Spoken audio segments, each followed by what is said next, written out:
네, 정가 소식 전문가와 함께 짚어보겠습니다. 김영주 전 국회의원, 소종섭 전 시사저널 편집국장 나와 계십니다. 안녕하십니까? 안녕하십니까? 네, 안녕하세요. 자, 5구 대선이 이제 26일 남았습니다. 요동치는 판세 속에 뭐 채 한 달도 안 돼서 이제 승부가 결정나게 되는데요. 다음 주부터는 이제 본격적인 선거 운동이 시작되고요. 그래서 요 무렵에 나오는 여론조사가 상당히 이제 관심인데요. 오늘 두 군데서 여론조사 결과를 내놓았는데 그것도 좀 보면서 좀 말씀을 좀 나눠보죠. 예. 먼저 리얼미터에서 조사한 내용이죠. 문재인 후보가 1위를 달리는 걸로 이렇게 나왔습니다. 44.8, 안철수 후보가 36.5. 좀 차이가 좀 납니다. 리얼미터는 지난번에도 좀 차이가 나는 그런 그 결과를 내놓고 있어요. 네. 예. 실제로 보면은 이제 그 주요한 부분이 최근에 안철수 후보가 급상승하다가 이게 조금 주춤하는 그런 경향들이 이번 주에 나타나고 좀 자기 조정을 하는 가운데서 예. 실제로 문재인 후보도 상승하고 있다는 것이 상당히 의미 있는 것 같고요. 예. 상대적으로 홍준표 후보나 심상정 후보, 유승민 후보가 다 내려가는데 실제로 그렇다면 대체로 문재인 후보와 심상정 후보를 한 짝으로 됐을 때 실제로 홍준표 후보나 유승민 후보가 내려가는 부분을 상당히 많이 흡수해야 되는데 흡수하지 못하고 있는 거 아니냐. 예. 이제 그런 부분은 아마 최근에 불거진 뭐 서로 문 후보 안 후보 간에 자식들 아들 문제, 딸 문제, 혹은 뭐 선거의 동원 문제, 또 최근에 불거진 유치원 단설 병설 이런 논의가 겹쳐지면서 상당히 조금은 그러니까 안 후보가 빠른 스피드로 가는 것이 약간 조금 주춤거린다 이런 것들이 이게 그대로 이번 리얼미터 조사에서 나온 것 같고요. 예. 다만 최근에 여론조사가 유선 무선 비율을 어떻게 하느냐에 따라서 좀 다릅니다. 그래서 예. 기본적으로 같은 시점에 있으면서도 JTBC 조사 같은 건 예. 거의 초박빙으로 나오는 이제 그런 예. 부분들을 볼 수 있겠습니다. 또 예, 하나의 저희- 여론조사도 한번 네. 같이 보시죠. 예. JTBC에서 조사한 걸로는 뭐 동률입니다. 38. 안철수 후보가 뭐 아주 뭐 박빙으로 앞선 걸로 나왔는데 38.3, 문재인 후보가 38.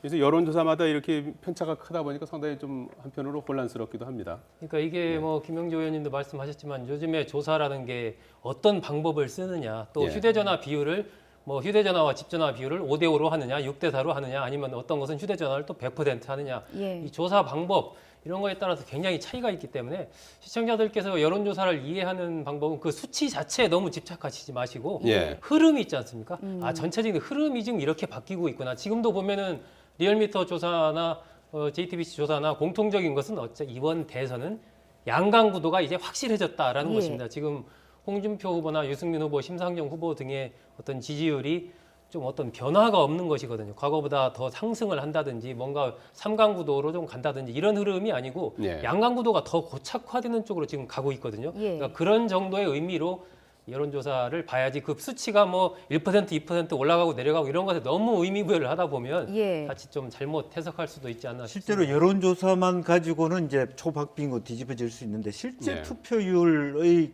관점까지 간다 그러면 사실은 문재인 후보하고 안철수 후보가 똑같이 득표율이 된다 그러면 실제로는 그 득표를 받는 대상이 다르기 때문에 안철수 후보가 한 문재인 후보보다 5% 정도를 더 받는 여론조사가 실제적으로 득표율에 있어서는 거의 비슷해질 가능성이 높다 저는 그렇게 봅니다. 왜냐하면 실제로 보수층 표들이 오기 때문에 그 표들은 상당수 부분 이탈표 내지는 예. 투표장에 안 갈 수 있는 가능성도 적지 않이 있거든요. 그래서 지금 현재로 보면 어떻게 본 선거 들어가기 전까지 초박빙의 유세를 한다 그러면 이렇게 뒤쳐져서 가는 것이 아니라 실제로 초박빙이 된다 그러면 안철수 후보가 2, 3% 내지 4, 5%는 더 앞서가야만 예. 거의 실제적으로는 동률에서 게임을 시작한다 그렇게 봐야 될것 그래픽을 JTBC 그래픽을 네. 좀 더 좀 보여줬으면 좋겠는데요. 지금 리얼미터 거를 좀 많이 봤었고요.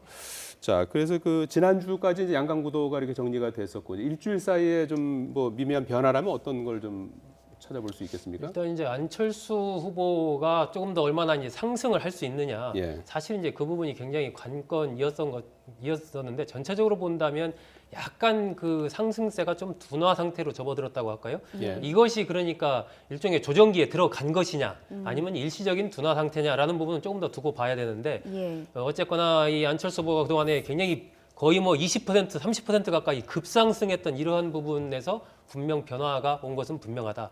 그 부분은 저는 한 뭐 두세 가지 정도로 보는데 첫 번째는 최근에 이른바 안보 정국에서 그 안보 정국의 주도권을 사실은 문재인 후보가 가져갔습니다. 예. 발빠르게 이제 대응을 하면서 뭐 5+5 긴급 안보 회의 같은 것도 제안을 하고 또 김정은이 가장 두려워하는 후보로 뭐 내가 만들겠다 이런 식으로 얘기를 하고 예. 사실은 그러한 안보 이슈 같은 것을 안철수 후보나 홍준표 후보가 먼저 키를 쥐고 던졌어야 되는데 예. 사실은 좀 놓친 부분이 있죠. 그런 부분이 하나가 있고 두 번째는 뭐 병설 유치원, 단설 유치원 이런 식의 논란거리들 되는 거 예. 그리고 이 아들과 딸 문제 그러니까 문재인 후보와 안철수 후보가 네거티브전으로 붙었을 때 저는 손해를 보는 건 안철수 후보라고 봅니다. 예. 왜냐하면 이 네거티브가 격화가 될수록 예. 문재인 후보의 지지층은 이미 딱 결집이 돼 있습니다. 예. 결집이 돼 있기 때문에 문재인 후보의 지지층은 실제 투표장에 나올 가능성이 훨씬 높은 것이거든요. 각종 데이터에서도 그렇게 나오고. 하지만 안철수 후보의 지지층은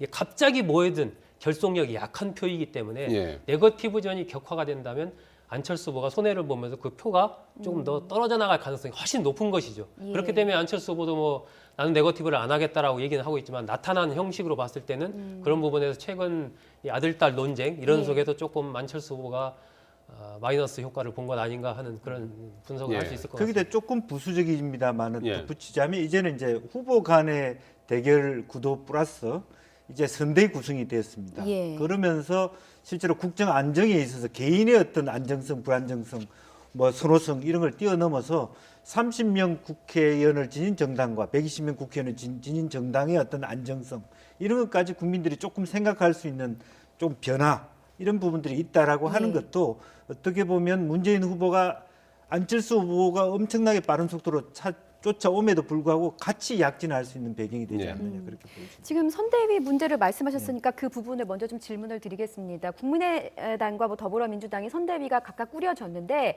양쪽에서 조금씩의 잡음은 있습니다. 이 부분을 좀 정리해 주시죠. 뭐 큰 틀에서의 잡음은 아니지만 이게 향후에 여러 가지를 예. 예고하는 것 같아요. 일단 국민의당 같은 경우는 박지원 대표의 이른바 이선호퇴 논란이 생겼었죠. 최근에 예. 민병호 최고위원님, 황교안 최고위원이 박 대표의 이선호퇴를 공식석상에서 이야기를 했고 예. 물론 그 부분이 오래가지는 않고 금방 봉합이 돼서 일단 박지원 대표와 손학규 전 고문이 이제 공동 선대위원장을 맡는 것으로 봉합은 됐지만 예. 이 부분은 향후에 만약에 국민의당이 정권을 잡았을 경우에 일어날 수 있는 여러 가지 내부의 어떤 권력 쟁투라고 할까요? 예. 이런 것을 예고하는 부분이 있고 또 실제로 봤을 때 안철수 후보 입장에서도 박지원 대표가 현재 국민의당에서 차지하고 있는 어떤 그런 위상, 위치가 있기 때문에 박지원 대표를 멀리하기는 힘듭니다. 예. 하지만 그렇다고 또 가까이 할 수도 없는 것이 박지원 대표로 상징되는 어떤 구우 세력 그리고 이 지금 홍준표 후보나 문재인 후보 쪽에서 공격하고 있는 여러 가지 박지원 대표와 관련된 약점 예. 이런 것들이 있기 때문에 안철수 후보로서는 어떻게 보면은 약간의 그 박지원 딜레마 이런 것이 있는 것이죠. 일단은 봉합해서 그렇게 가는 쪽으로 했고 민주당 같은 경우도 지난번에 선대위 구성을 둘러싸고 뭐 김민석 상황실장을 임명하느냐 마느냐 이런 문제를 둘러싸고 그런 것이 외부로 이렇게 표출이 됐단 말입니다. 예. 이러한 부분들은 이른바 문재인 후보의 리더십 부분과 관련해서 이른바 준비된 후보고 대세를 타고 있다는 후보였는데 선대위 구성에서의 불협화음이 그대로 밖으로 나온단 말이에요. 예. 이러한 부분들은 이제 문재인 후보한테도 별로 도움이 안 되는 부분이죠. 그 부분도 봉합이 되기는 했지만 예. 하나의 또 숙제를 또 남겼다. 뭐 이렇게 볼 수 있을 것 오늘 같습니다. 아침에 TV 토론이 있었지 않습니까? 네, 그렇습니다. SBS에서 주최하는 토론이 있었고 오전에 녹화해서 이제 방송은 이제 오늘 밤에 나갈 예정이고 이제 관련 내용은 이제 다 이제 공개가 됐어요. 네. 최근 선거에서 TV 토론이 선거에 미치는 영향이 갈수록 어떻게 글쎄 크다고 봐야 이제 되는 겁니까? 그 최근에 들어서 TV 토론의 그 토론 기법이라든지 그런 예. 것들이 굉장히 많이 세련됐기 때문에 예. 그 전과 좀 더 다른 어떤 영향력이 있을 거라고 봅니다. 예. 잘 아시다시피 뭐 현대 정치에서의 TV 토론 미국의 케네디가 1960년도에 했던 것, 예. 1984년도 레이건 대통령이 고령에도 불구하고 먼데이를 이겼던 그런 것은 TV 토론의 승리의 어떤 굉장히 중요한 어떤 표본이거든요. 예. 이번에도 지나치게 지루한 어떤 개인의 발언을 자제하고 사실은 아직도 2대2, 1대1 이렇게 맞짱 토론이 되지는 못하지만 예. 어쨌든 좀 더 어떤 그 많은 쟁론, 원고 없이 하는 어떤 개인의 실제적인 순발력과 역량을 따질 수 있는 계기가 된다. 그것이 한 5번 정도 있다라고 하는 것이 예. 상당히 어떤 의미 있는 그리고 여전히 이번 대선에는 상당히 많은 물론 보수층의 유권자입니다만은 아직도 후보를 결정하지 못한 분들이 굉장히 많아요. 예. 그렇기 때문에 이번 TV 토론이 갖고 있는 영향력은 굉장히 중요하다 그렇게 보여집니다. 예. 오늘 TV 토론에서 이제 대선 판도가 양강 구도로 이제 진행이 되면서 문재인 대 안철수 두 후보의 프레임 논쟁도 있었다고 해요. 네. 그래서 문재인 후보 같은 경우에는 구 여권이 안철수 후보를 지지한다 이렇게 하고 안철수 후보는 국민을 적폐한다. 이 뭐 그 전에도 이제 했던 그 논쟁인데요. 이런 논쟁에 대해서 어떻게 평가하십니까? 지금 본다면 서로 이제 문재인 후보로서는 지금 떠오르고 있는 이 안철수 후보를 뭔가 이 제어를 적극적으로 방어를 해야 되는 그런 입장이고 예. 그렇기 때문에 이 구 보수 유권자, 중도 보수 유권자의 지지를 받고 있는 안철수 후보에 대해서 이제 큰 틀에서의 사실관계와 관계없이 그러한 프레임을 짜서 자꾸 공격을 하는 겁니다. 사실관계와 관계없이. 그렇기 때문에 안철수 후보도 없는 사실을 만들어서 공격한다라고 이렇게 이야기를 하는데 문재인 후보로서는 자꾸 그 프레임을 강조를 함으로써 사실상의 정권 교체를 하는 것은 문재인 후보로 이기는 것이 정권 교체지 예. 안철수 후보가 이기는 것은 정권 교체가 아니고 정권의 연장이다라는 얘기를 자꾸 이제 하고 있는 것이죠. 예. 그에 대해서 이제 안철수 후보는 그렇다면 나를 지지하는 국민들이 적폐라는 얘기냐라고 이제 맞받고 있는 것에 그것은 이 프레임 자체는 기본적으로 문재인 후보가 짠 프레임인 거죠. 예. 거기에 안철수 후보는 맞대응하는 것이고 그렇다면 나를 지지하는 국민들은 적폐라는 얘기냐라는 것은 그건 새로운 프레임은 안 되는 것이죠. 그렇기 때문에 안철수 후보는 결국은 이 누가 더 나은 대통령을 할 수 있는가 예. 이러한 프레임으로 이제 문재인과 안철수의 개인적인 경쟁력이라는 프레임으로 접근을 하고 있는 것이고 예. 그것에 대해서 이제 국민들이 판단을 하겠죠. 두 개의 어떤 프레임으로 바라볼 것인가 뭐 그런 문제인 것 같습니다. 예.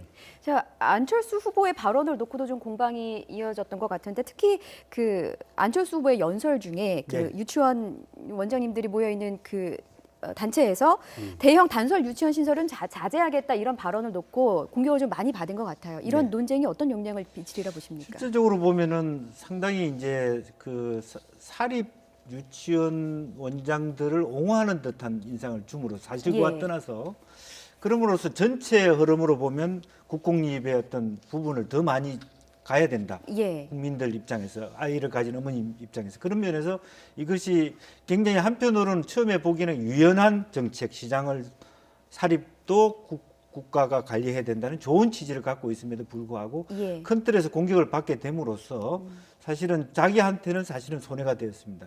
실제로 본인이 말하는 취지는 국공립을 강화하되 사립도 공교육의 하나로 편입하고 실제로 단설이라고 하는 대형 단설은 새로 땅을 사고 지어야 되는데 엄청나게 돈이 들지 않습니까? 예. 그래서 기존에 어차피 아이들이 줄어가는 학교를 개보수해서 병설을 짓겠다. 그건 상당히 바람직한 정책이죠. 예. 이제 그럼에도 불구하고 그것이 마치 사립 유치원 원장들만의 이익을 앞장서는 듯한 모습을 보여줬단 말이죠. 예. 이제 그런 것이 다른 어떤 그 상대 진영에서는 그런 포인트를 놓칠 리가 없지 않습니까? 이제 그런 부분이고 본인은 좀 억울할 겁니다. 여러 가지 약간의 오보가 있었고 이제 예. 그런 것에서 이렇게 단설이라고 해명을 얘기했는데 했습니다. 병설이라고 네, 보도가 네, 돼서 네. 그래서 또렷또렷 이거는 어떻게 보면 말하겠다고. 예. 다소 운이 좀 나쁜 그런 부분이지 예. 본질적인 어떤 그 안철수 후보가 아주 잘못된 정책을 가졌다 이렇게 보기는 어려울 것 같습니다. 예, 예. 그 같은 이야기를 이제 어떤 장소에서 누가 하느냐 이런 게 굉장히 중요하거든요. 예. 그 11일 날 그 장소 자체는 그 사립유치원 유아교육자대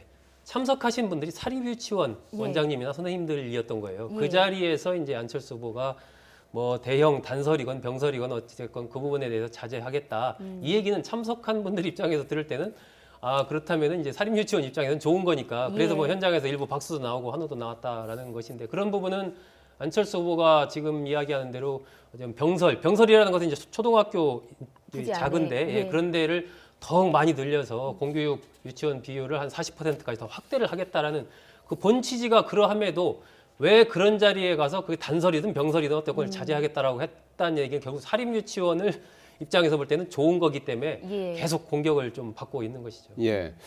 홍준표, 유승민 후보도 뭐 가시돋친 설전을 벌였어요. 홍 후보가 유 대표에게 강남좌파라고 했고 유 후보는 앞서서 이제 들어봤습니다만 홍 후보를 이제 극우 수구다 이렇게 이제 몰아세웠는데요.